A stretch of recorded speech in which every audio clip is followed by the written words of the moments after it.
Shopping, so there's paper on every table. Start thinking about some of the ideas you're going to discuss at your tables on what issues do you think are important in the Ring of Fire, based on what you heard Blaine say here, based on what I'm going to say in a couple of minutes, based on what you've read, based on what you think might be ideas and issues, and then what advice would you give to whoever is elected on June the 12th. And the way that you're going to give that is through a little bit of a briefing note. So in other words, you're going to outline what the issue is that you're going to address and what your recommendation is. We're going to be doing report backs, but more importantly, when you put that on that piece of paper, the identifying the issues and your advice to government. I think Catherine is going to gather up all of your submissions, and we're going to compile them and send them out to you, so you'll have an idea of what the room is thinking about this very important issue. So we had, as Blaine mentioned, some backgrounder information. And of course, I should have tried this before. Okay, so we're gonna talk about mining in particular. But once you've established mining in the Ring of Fire, all kinds of spin-off stuff happens, right? You've got a road system that goes in. You have communities that start up. You have secondary industry. You have IKEAs going up to provide shopping opportunities for the 100 to 200,000 people that are going to be located in that area.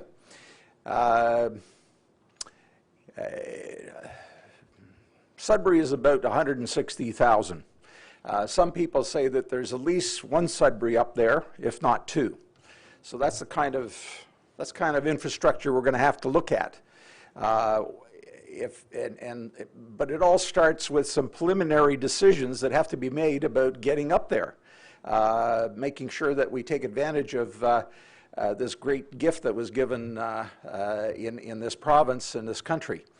We're going to look at mining for just a second, because a lot of people in Toronto don't think that why should I be interested in mining? Well, you should be interested in mining because most of Bay Street here would disappear if, in fact, we didn't have a mining industry to support it. As you may know, the TSX actually is responsible for about 70% of all the financing of mining programs around the world, not just in Canada, but around the world. We have the biggest mining show in the world that comes here to Toronto every year. It's called PDAC, Prospectors and Developers. We are known around the world as great miners. This country is built on a very solid foundation that our mining industry gives us. A lot of our wealth and prosperity comes from the fact that we have this natural wealth in our country. GDP depends on what calculations you use and what you include, but it's a bigger industry than the auto sector, and yet everybody in Toronto knows how important the auto sector is to us. But not that many know how important mining is. Here's an interesting fact that most people don't know, and this is from the document that was produced on the mineral industry cluster. Ontario's geology offers the richest concentration of mineral wealth on Earth. If Ontario was a country, it would be among the top 10 in the world. We pay out about $1 billion per year in wages and salaries. Blaine mentioned the Ontario Chamber of Commerce. That report in March, just a couple of months ago, has a very clear business case to make sure that the government acts on this thing. It's not just for the North. It's for this province. It's for this country. This is a a project on the scale of the St. Lawrence Seaway. It's on a scale of the railway project that went across the country. A lot of this is stuff that can be breakthrough that would provide a lot of employment here in Toronto and elsewhere in Canada, and open up a whole frontier that we should take advantage of.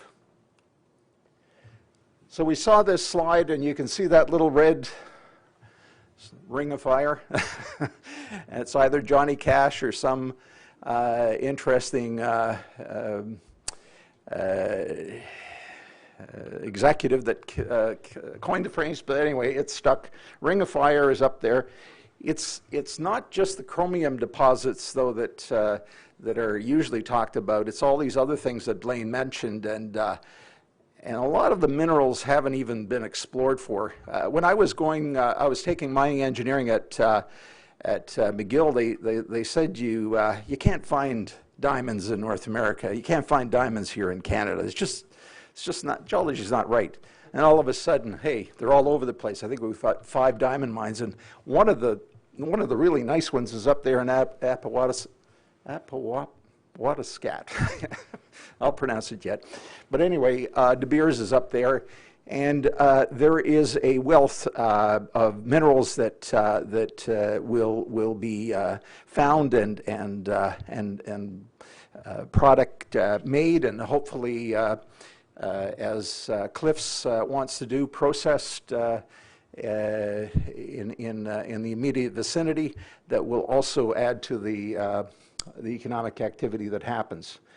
You can see Ontario is quite a bit north of Sudbury, which is where I'm from. Most people in Toronto figure it's the north is I guess it starts at Steeles, but really Northern Ontario is a fairly large area, and there's an amazing amount of wealth. But the problem is it's not accessible. There's no roads up there. It's very difficult to get to, and unless you have some infrastructure, you just leaves it's just there without any worth realized worth it in terms of its full value to the country and to the province and to all the people that are living there as well. So some of the issues that you talked about that you're already writing down and saying, yeah, okay, so infrastructure is a big problem. We got to figure out how we're going to build a road up there. Should it be an east-west road? Should it be a north-south road? And who should pay for it?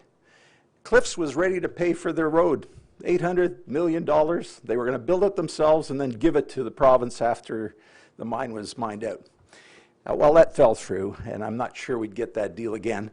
Who should pay for it? Should it be private, public? Should it be an investment that the national government should put into this?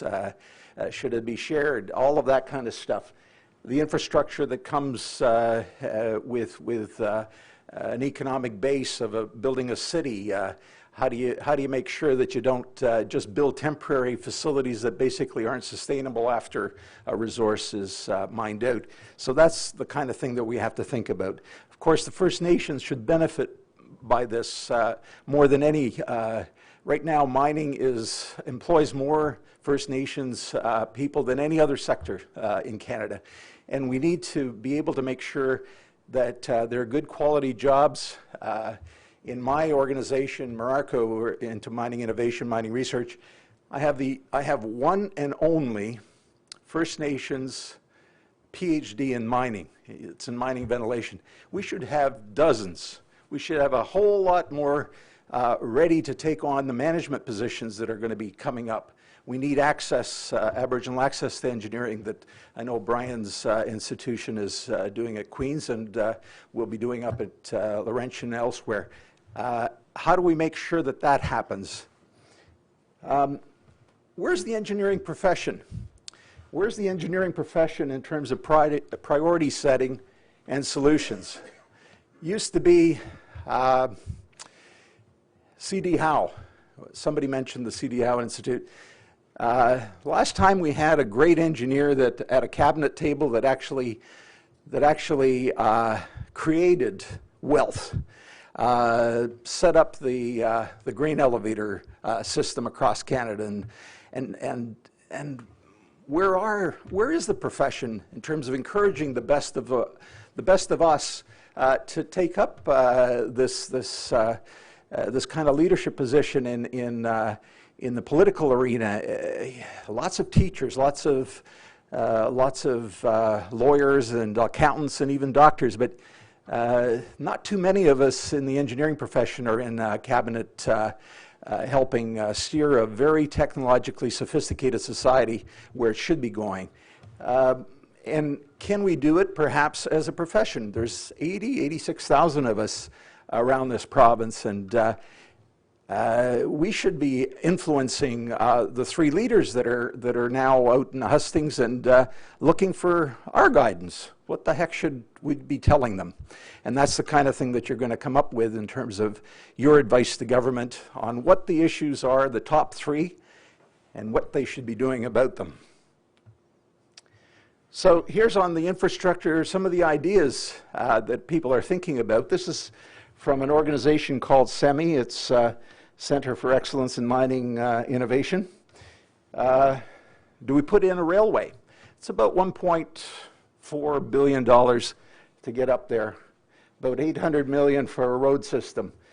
Could be either north-south or it could be east-west.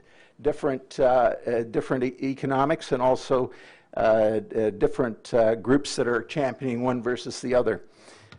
What about airships? We've never used them here in Canada, but why not? They're using them in Alaska right now, and also the defense industries use them for heavy lifts in Afghanistan and elsewhere. And what about pipeline transports? There's a lot of technical decisions that could possibly be engaged in terms of deciding how we're going to master this, and the whole energy side of things that my friend Warren talked about.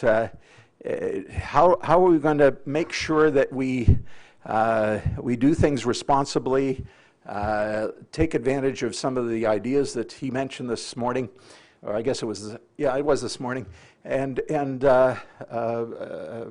move this project forward. So now I want you to take the next 10-15 minutes and work on a note to government. First of all, you can brainstorm amongst yourselves in terms of, well, what are the issues? So you'll come up with a number. Then try and trim it down to 3.